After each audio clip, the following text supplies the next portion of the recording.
Bonjour, bonsoir, tout dépend de l'heure à laquelle vous allez me suivre.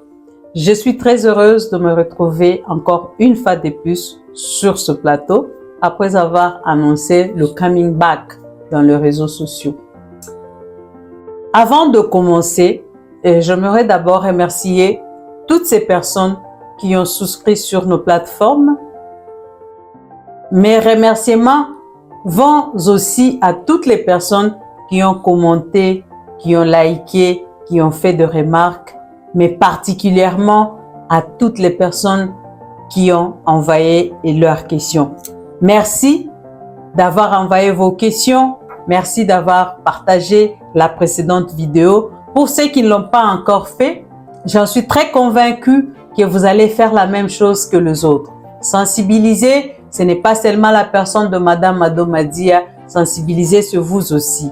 Sensibiliser, c'est une manière pour nous de faire passer le message et de sauver une vie ou faire entendre la voix d'un autiste qui est en train de croupir derrière une église, derrière une maison. Faites la même chose que les autres parce que c'est un combat, c'est un problème qui est réel. Aujourd'hui, l'autisme, c'est une préoccupation pour la santé publique. Sans plus tarder, je m'en vais répondre à quelques questions que nous avions sélectionnées afin de nous éviter d'avoir plus de questions et avoir de très longues vidéos ou de longues émissions. Un bébé autiste, il est trop calme ou il est trop excité. À l'âge de 12 mois, il y a absence de parole. Il y a vraiment absence de babillage, j'allais dire, à l'âge de 12 mois.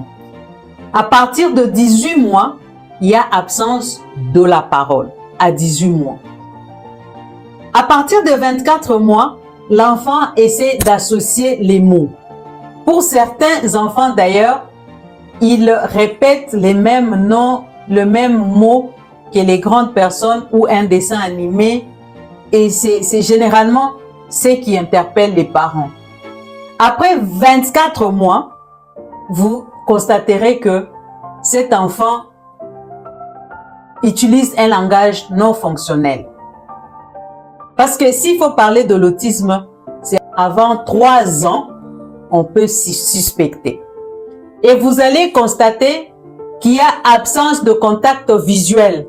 L'enfant est incapable de vous regarder ou de suivre quand vous lui parlez.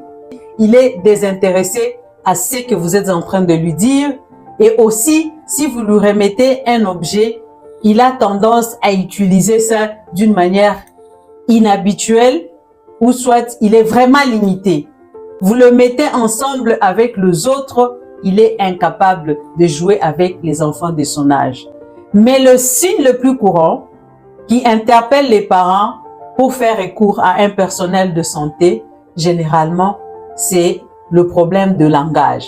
Parce que certains enfants commencent par progresser normalement, mais à un moment donné, vous allez voir que l'enfant va régresser.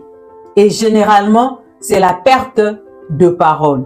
Et c'est ce qui interpelle généralement votre attention.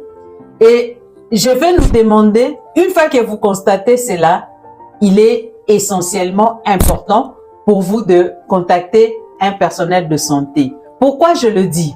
Le plus tôt, parce que vous avez continué avec votre question, vous avez cherché à comprendre quelles précautions prendre pour limiter sa progression. Je veux juste nous demander, quand vous constatez les quelques symptômes que je vous ai énumérés, le plus tôt on découvre l'autisme, le plus important ou l'idéal de mettre cette prise en charge en place afin de permettre que votre enfant puisse progresser. Voilà, j'espère que je vous ai répondu.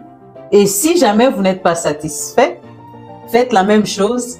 Envoyez encore une autre question. Je serai très heureuse de vous répondre à cette question.